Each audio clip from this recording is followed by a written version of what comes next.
تو ہمیں جو زندگی لوگوں کو نمونے کے طور پر پیش کرنی ہے وہ ہونی چاہیے انسانیت کے لیے زیادہ سے زیادہ نفع کی. اور انسانیت کا زیادہ نفع کون سا ہے؟ جو نافع بنتا ہے وہ اللہ تعالیٰ انہیں بنائے رکھتی ہے. یقیناً یہ بات ہے. اور جو یہ دنیا کا قاعدہ بھی، جو لوگ انسان بلا تفریق خیر الناس ما ينفع الناس فرمایا، جو انسانی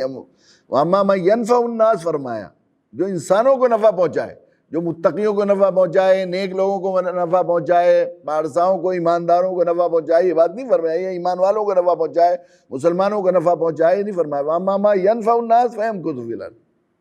جو انسانوں کو نفع پہنچائے، انسانیت کے لیے نفع. اور یہ پوری تاریخ انسانی گواہ ہے کہ جن لوگوں نے اس گر کو سمجھا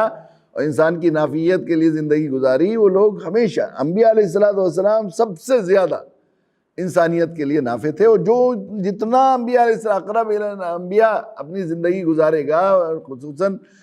سارے نبیوں کے سردار جناب رسول اللہ صلی اللہ علیہ وسلم کے، اس کی مزاج یہ بنے گا کہ وہ زیادہ سے زیادہ لوگوں کو نفع پہنچائے گا. تو اب ہمارے ہندوستان میں اب ہم دیکھ لیں، جو لوگ صرف اس جو انبیاء علیہ انبیائی مشن کے لیے اس زمین میں زندہ رہے یا یہاں آئے، وہ لوگ اگرچہ ان میں سے اکثر ایسے لوگ تھے جن کے خاندان باہر سے آئے، زیادہ صوفیاء کرام جو یہاں پر آئے، بزرگ حضرات، ان میں سے آئے وہ لوگ. اور ہمارے ملک میں چونکہ یہ اہل محبت کا ملک ہے، اور محبت کی خصوصیت یہ ہے کہ جتنا قریبی ہے اس سے زیادہ محبت ہوتی ہے اپنی. جتنا زیادہ محبت بڑھتی چلی جائے گی کسی کے دل میں جذباتی طور پر تعلق، اس کی یہ ترتیب بھی یہی ہوگی کہ اپنے قریبی، اپنے بچوں سے سب سے زیادہ محبت ہوتی ہے، پھر رشتہ داروں سے، پھر اس طرح سے اپنے وطن والوں، اپنے بستی والوں سے زیادہ محبت ہوگی، پھر اپنے ضلع والوں سے، پھر اپنے ملک والوں سے. تو دیشی اور ودیسی کا ہمیشہ رہا ہے، اپنے ملک کے لوگوں سے محبت ہوتی ہے، انسان کے اندر ان سے رکھا ہے. لیکن ہمارے ملک میں کچھ دیسی ودیسی کی نفرت اور محبت میں کچھ زیادہ جذباتی پائی جاتی ہے ہمارے یہاں. باہر کے لوگوں سے اتنی ان سے ایک تعلق وہ نہیں ہوتا. تو یہاں جو یہ صوفیاء کرام آئے، خواجہ معین الدین چشتی رحمۃ اللہ علیہ آئے، اور بہت سے آئے، سید علی حجویری آئے، مخدوم بہاری ان کا خاندان آیا، کڑا مانک پور کے امیر کبیر سید علی حمدانی آئے. لیکن یہاں کے لوگوں نے، چونکہ وہ یہاں کے لوگوں کے نفع کے لیے آئے اور اس انبیائی مشن کے لیے آئے کہ ان کو سب سے بڑے نفع میں تو کتنا یہاں کے لوگوں نے اور یہاں کی مٹی نے ان کی قدر کی، ان کی عزت افزائی کی کہ وہ دنیا سے چلے گئے. کیسے لوگ ایڈوانی ایک مرتبہ پتہ نہیں کوئی الیکشن وغیرہ چل رہے تھے، میں نے سلیم میاں سے کہا کہ ذرا تم وہ کھولو FM خبریں سنواؤ. تو ایڈوانی جی کی تقریر آ رہی تھی ریڈیو میں، FM میں. تو وہ تقریر کر رہے تھے، وہ خواجہ نظام الدین اولیاء رحمۃ اللہ علیہ کا عرس ہو رہا تھا. اب ایڈوانی کا وہ زمانہ جب وہ رتھ یاترا سے آئے تھے، وہ زمانہ تو ان کا بالکل آخری درجے میں اسلام اور مسلم دشمنی کی آگ لگانے کا دور تھا. وہ زمانہ تھا. اس زمانے میں وہ تقریر کر رہے تھے عرس میں، اور وہ کہہ رہے تھے کہ دیکھیے ہماری حکومتیں اور گدیاں بھی ہماری حکومتیں اور گدیاں بھی کیا ہوتی ہیں، 70 ہیلے بہانے کر کے ہمیں حاصل کرنے ہوتے ہیں، اور شام کو کرسی پر ہوتے ہیں، اور صبح کو ہمیں اطمینان نہیں ہوتا کہ صبح تک کرسی ملے گی نہیں. یہ تھے بادشاہ، یہ تھے بادشاہ، دلوں کے بادشاہ، کہ 600 سال ہو گئے دنیا سے پردہ کیے ہوئے. عظمت اور احترام سے یہ بھی نہیں کہہ رہے کہ دنیا سے انتقال ہوئے، وصال ہوئے، دنیا سے پردہ کیے ہوئے آج تک دلوں پر راج کر رہے ہیں. یہ اس لیے کہ وہ انسانیت کے نافع. حضرت خواجہ معین الدین چشتی رحمۃ اللہ علیہ یہاں کی زبان بھی نہیں جانتے تھے، باہر ملک سے آئے تھے. ان کے شیخ نے کہا جاؤ ہندوستان والوں کی خبر کرو اور ان کو جو ہے بچاؤ دوزخ ابدالآباد کی. اس سے کیسا نفع بنے، کیسی قدر، کیسے لوگ. کوئی دنیا کا کوئی ہمیں ہندوستان میں ہمیں آج تک کوئی آخری درجے میں دشمن اسلام اور مسلمانوں کا دشمن ایسا نہیں ملا جو ہمیں خواجہ معین الدین چشتی رحمۃ اللہ علیہ کا نام نامی بے ادبی سے لیتا ہو. بال ٹھاکرے وہاں چادر چڑھانے آئے ہیں، ایڈوانی چادر چڑھانے آئے ہیں، وہاں دکھائے انہوں نے، وہاں کے لوگوں نے ہمیں فوٹو جو ہے، ایک زمانے میں ہم درگاہوں میں کام کے لیے جب وہاں سجادوں سے ملنے کے لیے گئے تو فوٹو کھینچے ہوئے ہیں، بڑی عقیدت کے ساتھ انہوں نے وہاں چادر چڑھائی. ایک مرتبہ حضرت مولانا عبداللہ حسنی کے ہمارے اجمیر کا اس علاقے میں راجستھان کا سفر تھا، وہ ہمارے ساتھ تھے. اور یہ تقیہ کے خاندان اللہ تعالیٰ نے ایسا نوازا ہے ان کو، اللہ تعالیٰ بعض خاندانوں کو اللہ تعالیٰ بعض، دیکھیے یہ بات مسلسل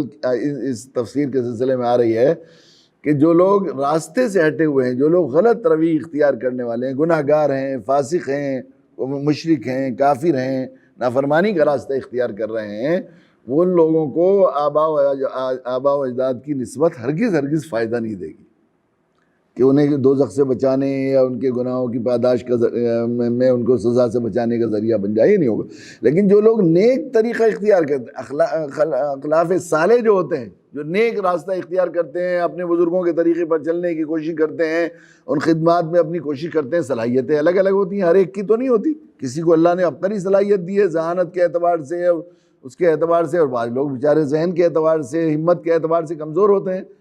تو وہ لوگ اگر محنت کریں گے اور کوشش کریں گے، اپنے اسلاف کی راہ پر صالحیت کا راستہ اختیار کریں گے، تو اللہ تعالیٰ ان کو ضرور اس نسبت کی برکت عطا ہوتی ہے۔ چنانچہ یہ ہوتا ہے،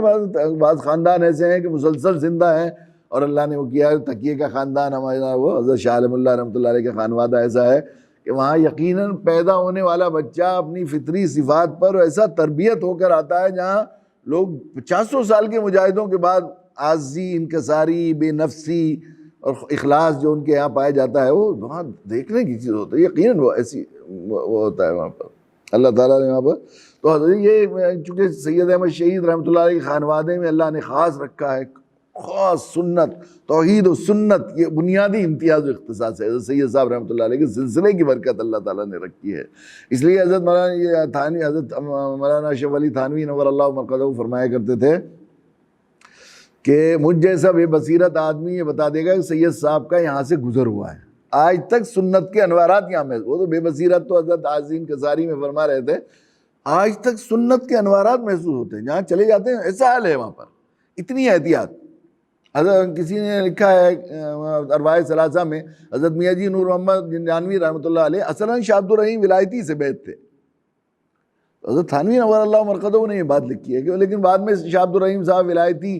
اور حضرت سید احمد شہید کی جب سہارنپور میں ملاقات ہوئی تو ایک دوسرے نے نسبت کو جاننے کی کوشش کی کہ وہ بڑا ہوا تو اندازہ ہوا کہ وہ دونوں کی نسبتیں برابر ہیں، روحانی نسبت کے، لیکن حضرت شاہ عبد الرحیم ولایتی رحمۃ اللہ علیہ نے سید صاحب سے بیعت ہونے کی درخواست کر دی، کیونکہ میں نے دیکھا کہ سنت کا جو نور آپ کے پاس ہے وہ میرے پاس وہ موجود نہیں ہے، میں اسے حاصل کرنے کے لیے بیعت، تو پھر اپنے تمام خلفاء کو بیعت کرایا، حضرت میاں جی نور محمد جنجانوی رحمۃ اللہ علیہ کو بھی بیعت کرایا۔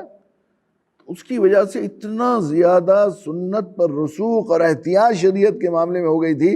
حضرت تھانوی نے اس واقعے کو لکھا ہے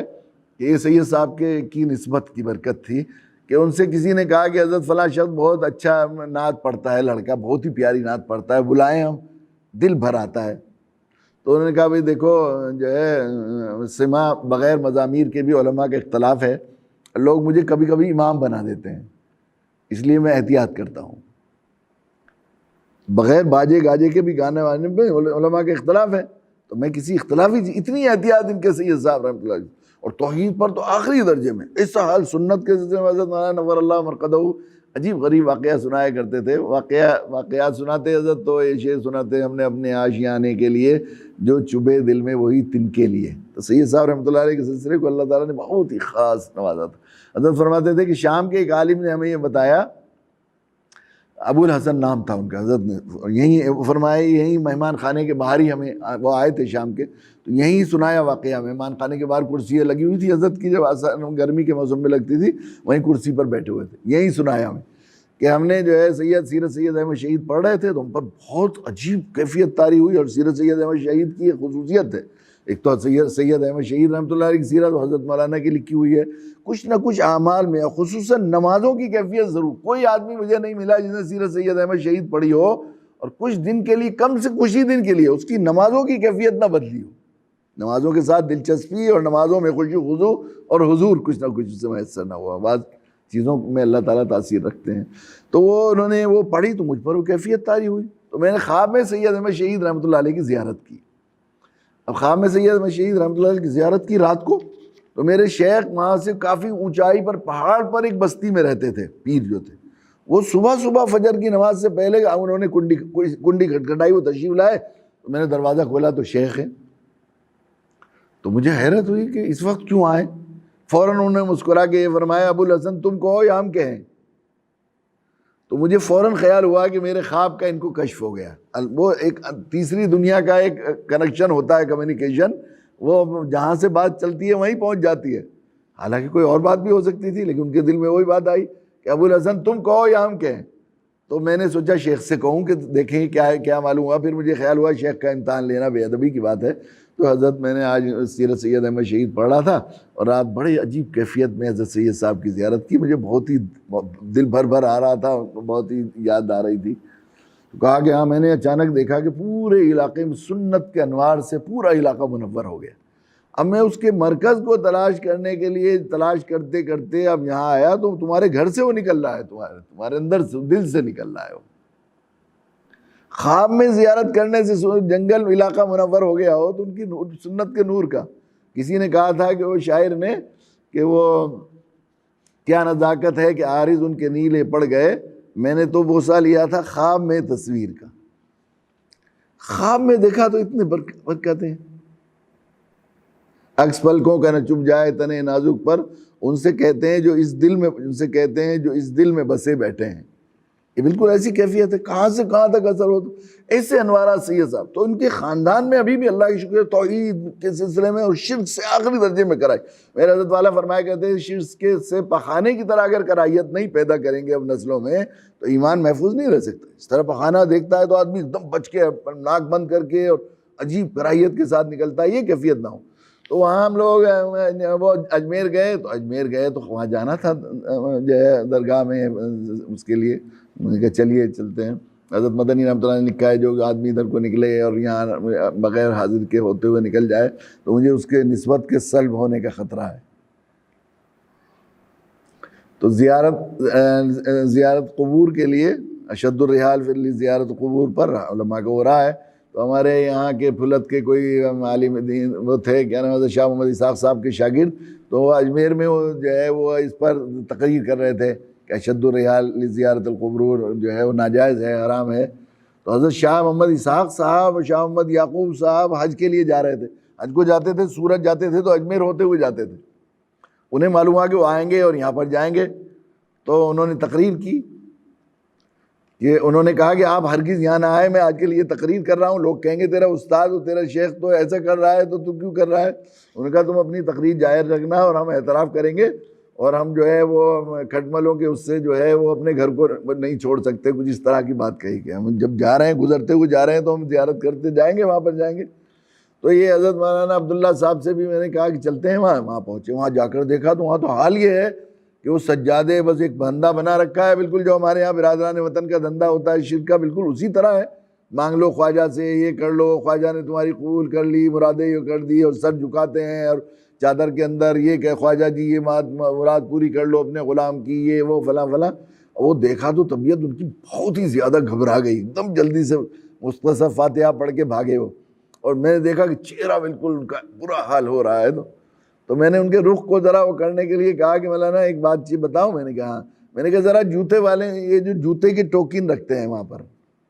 جوتا جو رکھتے ہیں وہاں لوگ, تو وہ ٹوکن والے بیٹھے رہتے ہیں, 1 روپیہ لیتے ہیں وہ, یا اب تو 5 روپے لینے لگے یا 10 روپے لیتے ہوں شاید, 5 روپے لیتے ہیں اور جوتے پر رسی باندھ کے ٹوکن دے دیتے ہیں.